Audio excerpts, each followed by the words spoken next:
नमस्कार। मैं डॉक्टर के पांडे, आज चाइल्ड हेल्थ गुरुकुल के लिए।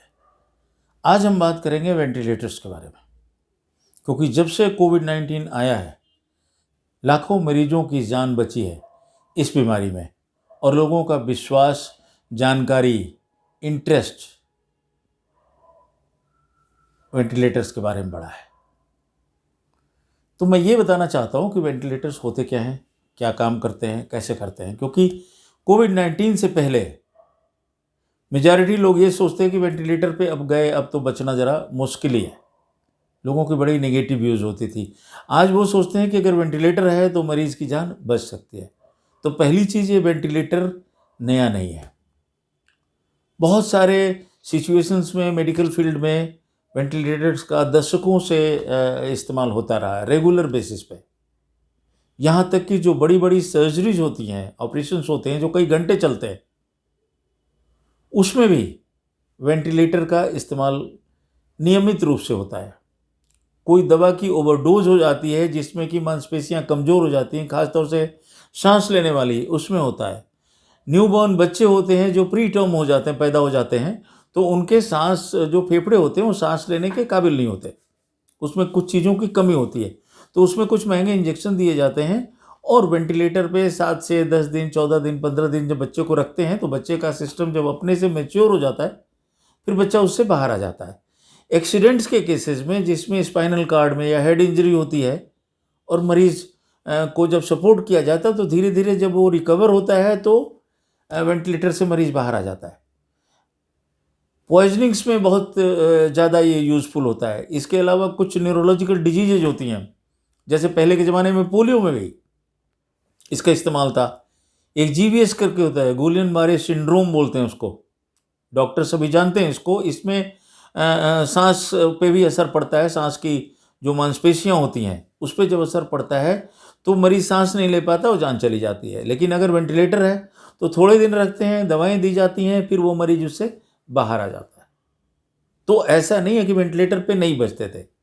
हाँ, लोगों को इसके बारे में भ्रम बहुत ज़्यादा था। अब थोड़ा सा कोविड-19 के करोड़ों केसेज हो गए पूरी दुनिया में, तो इस वजह से 6 करोड़ से ज़्यादा आज की तारीख में रफली 7 करोड़ जो है केसेस होने वाले हैं और मौतें भी करीब 15 लाख हो चुकी हैं लगभग पूरी दुनिया में, लेकिन करोड़ों बचे भी हैं। तो इसलिए लोगों का विश्वास, जानकारी इस बीमारी की वजह से इसमें बढ़ा है। अब सवाल है कि वेंटिलेटर करता क्या है। जब किसी भी कारण से मरीज सांस नहीं ले पाता, जितनी भी उसकी ऑक्सीजन की रिक्वायरमेंट है वो पूरा नहीं कर पा रहा है और शरीर में जो ऑक्सीजन आदमी लेता है कार्बन डाइऑक्साइड निकालता है, तो वो जब वो निकाल नहीं पाता तो इन दोनों कामों को करने के लिए वेंटिलेटर का इस्तेमाल होता है। बहुत सिंपल भाषा में ये मैं आपको बता रहा हूं, लेकिन कहना आसान है। बहुत सारे एडजस्टमेंट्स इसमें होते हैं, बहुत सारी चीज़ें होती हैं जिसको कंबाइन करके और जिसका बैलेंस बना करके तब ये काम होता है। कुदरत अपने हिसाब से करती है, कुदरत ने बनाया हमारे आप को इस हिसाब से, सारे जानवरों को, इंसानों को। लेकिन जब इंसान को खुद करना होता है तो इसमें बहुत सारी चेंजेस होते हैं और वो करना आसान नहीं होता। इसीलिए पूरी एक टीम होती है, इंटेंसिविस्ट होते हैं जो 1, 8, 10, 15 मरीजों को देखने के लिए होते हैं 8-8 घंटे। पूरी नर्सेस की टीम होती है, बहुत सारे लैब इन्वेस्टिगेशंस होते हैं, ब्लड केमिस्ट्री होता है, ब्लड गैसेज होते हैं जो आपको बार बार करना पड़ता है। इसीलिए वेंटिलेटर में कॉस्ट बहुत ज़्यादा हो जाती है। तो अगर आप ये सोचते हैं जी वेंटिलेटर में, कई पेशेंट्स ये भी शिकायत करते हैं कि पैसे बहुत ज़्यादा हो जाते हैं। क्यों ज़्यादा होते हैं डॉक्टर से पूछें, आपको समझाएंगे वो।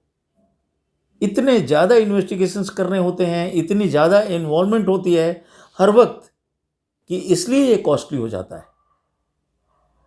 जितने कम कास्ट में इंडिया में ये ट्रीटमेंट दिया जा रहा है उतना पॉसिबल है ही नहीं। क्वालिटी केयर अगर आपको वेंटिलेटर पे चाहिए तो ये कॉस्टली होगा ही, आप इसमें कुछ कर नहीं सकते।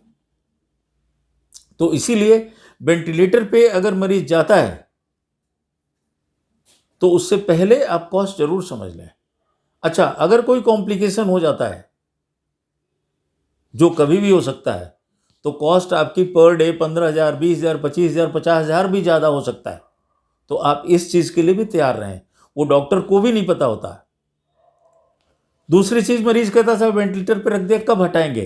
तो देखिए, सर्जरी वगैरह होती है जिसमें कंट्रोल्ड होता है, डॉक्टर को पता है हमने कितनी दवा दी थी, उस दवा का असर कितनी देर में ख़त्म हो जाएगा, और फिर उसको आपके रूम में कर दिया जाता है, या आईसीयू में, एचडीयू में कर दिया जाता है, जहाँ कम ज़रूरत होती है।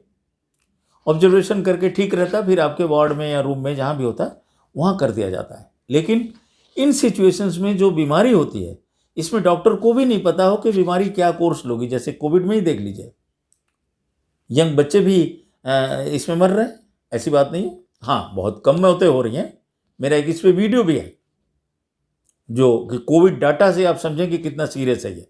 इस पर एक वीडियो भी है जिसमें परसेंटेज आपको दिखाया हुआ कि कितने परसेंट लोग किस एज ग्रुप में मरे हैं। तो ऐसा नहीं है कि खाली बुजुर्ग लोग, वो जो कोमॉर्बिडिटी जिनमें है, जिनमें ब्लड प्रेशर, डायबिटीज और चीज़ें, वही मर रहे हैं। यंग एज के लोग भी मरते हैं, हालांकि बहुत कम होता है। तो इसी तरह से वेंटिलेटर पे जब कोई मरीज होता है, तो ये कहना बड़ा मुश्किल होता है कि उसमें कॉम्प्लिकेशन क्या होगा, क्योंकि बहुत सारे कॉम्प्लिकेशंस होते हैं, और एक बार कॉम्प्लिकेशन हुआ तो बहुत सारे टेस्ट करने पड़ जाते हैं। कुछ पेशेंट्स ये भी कहते हैं कि साहब इन्होंने मरने के बाद भी रख लिया। तो अभी तो देखिए, अगर कोविड का आपका मरीज है तो उसमें अलाउ आपको नहीं किया जाएगा, किया जाता है नॉर्मली। लेकिन नॉर्मल केसेस में आप खुद भी देख सकते हैं, उसमें 2-3 चीज़ें होती हैं। एक तो जो लाइनें होती हैं, हार्ट की लाइन होती है, जो आपकी सांस की लाइन होती है, वो लाइनें बिल्कुल सीधी हो जाती हैं, जो मशीन लगी होती है। तो आप खुद भी देख सकते हैं, डॉक्टर से उसको डिस्कस कर सकते हैं, क्योंकि ऐसा ना हो कि पता लगे वो लीड निकली है, कनेक्शन हटा हुआ, उसकी वजह से सीधी हो गई 1 मिनट के लिए, मरीज ठीक ठाक है आपका। आंखें उसका देख के आपको पता कर लग सकता है। आंखें एक अजीब तरीके से पथरा सी जाती हैं, जिसको जनरल भाषा में बोलते हैं, और अजीब तरह की फीलिंग आ जाती है। लेकिन उसमें टार्च से जब रोशनी डालते हैं तो वो रिस्पॉन्ड बिल्कुल नहीं करती हैं। तो ये कुछ चीज़ें होती हैं, जैसे आप खुद भी जाके देख सकते हैं या डॉक्टर से डिस्कस कर सकते हैं क्या है। कई बीमारियां होती हैं जिसमें इन सब चीज़ों के होते हुए भी मरीज उससे बाहर आ जाता है, तो डॉक्टर इसलिए इंतजार करते हैं और ट्राई करते रहते हैं। तो ऐसा नहीं है कि जैसे लोग कमेंट कर देते हैं जब बिल बहुत ज़्यादा हो जाता है, या झगड़ा कर लेते हैं कि डॉक्टर ने या हॉस्पिटल ने बहुत ज़्यादा देर तक रोक लिया, मरने के बाद भी रोक लिया, बिल बढ़ा दिया। तो आप इन सब चीज़ों की पहले जानकारी कर लें, और समय समय पे वैसे भी काउंसलिंग होती है आपकी, वहाँ पे सुबह शाम आपके बारे में बताया जाता है, मरीज़ के बारे में सुबह शाम आपको बताया जाता है। तो ये कुछ चीज़ें हैं जो आपको वेंटिलेटर पे ध्यान रखनी है। लेकिन वेंटिलेटर जो है महंगा ज़रूर पड़ेगा, ये समझ लें। हाँ, कुछ लोग कहते हैं साहब हॉस्पिटल ने हमारे साथ बेईमानी की या ओवर बिलिंग करी, जो करी वो आप पूछ सकते हैं, ट्रांसपेरेंसी होती है, वहाँ बात चीज़ें बता दी जाती हैं। हालांकि हर फील्ड में लोग भी ऐसे होते हैं जिनका बिल जब बन जाता है तो शोर मचाने लग जाते हैं, जबकि उनको पता है, पहले से सब कुछ बताया गया होता है, लिखवा भी लिया गया होता है, फिर भी वो कहते हैं साहब हमें समझ नहीं आया। तो इन सब सिचुएशन से आप बचें, ज़्यादा से ज़्यादा क्लियरिटी करने की कोशिश करें। और डॉक्टर्स का भी फ़र्ज़ है, हॉस्पिटल्स का भी फ़र्ज़ है। मैं ये नहीं कह रहा हूँ कि डॉक्टर्स या हॉस्पिटल गलती नहीं कर रहे होंगे, हर जगह हर तरीके के लोग हैं, जनता में भी हैं, क्योंकि समाज हमारा वैसा है, हर तरीके के लोग हैं। तो आपको इसको समझने की ज़रूरत है, लेकिन सबसे ज़्यादा समझने की ज़रूरत ये है कि वेंटिलेटर पे रिस्क भी है, कॉस्ट इन्वॉल्व बहुत ज़्यादा है, बचेगा कि नहीं बचेगा वो खतरा है। इंडिया जैसे पुअर कंट्री के लिए अगर इंश्योरेंस नहीं है या इंश्योरेंस की लिमिट से बाहर जा रहा है तो फाइनेंसेस बहुत ज़्यादा फर्क पड़ जाता है उस पर। तो इन सब चीज़ों का ध्यान रखने की ज़रूरत है। अब इसमें कई बार ये मरीज सोचते हैं साहब उन्होंने वेंटिलेटर पर रखा, निकाल नहीं रहे, कल तो कह रहे थे जरा ठीक है। तो वेंटिलेटर से जब मरीज को रख दिया जाता है, और ऐसा नहीं कि हर मरीज को वेंटिलेटर पे रखा जाता है, वेंटिलेटर पे रखने से पहले भी क्राइटेरियाज होते हैं, ऑप्शंस होते हैं। हर ऑप्शन को डॉक्टर्स तलाश करते हैं, उसको सोचते हैं कि बिना वेंटिलेटर के काम चल जाए, तो ज़्यादा अच्छा है। जब मजबूरी हो जाती है तभी वेंटिलेटर पे रखा जाता है, लेकिन वेंटिलेटर पे ऐसा नहीं कि अभी रख लिया तो हम 2 घंटे बाद या 4 घंटे बाद या 6 घंटे बाद हटा सकते हैं। उसको हटाने की एक प्रोसेस होती है, प्रक्रिया होती है। इसको बोलते हैं हम लोग वीन ऑफ, धीरे धीरे हटाना पड़ता है। जैसे जो सेटिंग्स होती हैं उसकी बहुत सारी सेटिंग्स होती हैं, उसको इंटेंसिविस्ट जो होते हैं, पल्मोनोलॉजिस्ट जो होते हैं, ये लोग धीरे धीरे कम करते हैं। 6 घंटे बाद, 8 घंटे बाद, 12 घंटे बाद उसको फिर से देखते हैं कि मरीज इतना कम करने से अपने को मेंटेन कर पा रहा कि नहीं कर पा रहा। अगर करता है तो और कम करते हैं, 12 घंटे बाद फिर देखते हैं। अगर नहीं कर पाया, किसी स्टेज पे प्रॉब्लम हो गई, तो फिर ये दोबारा करना पड़ता है उनको। तो ये 2-3 कंडीशंस हैं और वो डॉक्टर को भी नहीं पता होगा कि कौन सा मरीज क्या करेगा।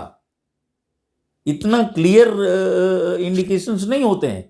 तो आपको डॉक्टर की भी मजबूरियां, मशीन की भी जो है जो वेंटिलेटर मशीन होती है उसकी भी लिमिटेशंस हैं, ये समझने की ज़रूरत है।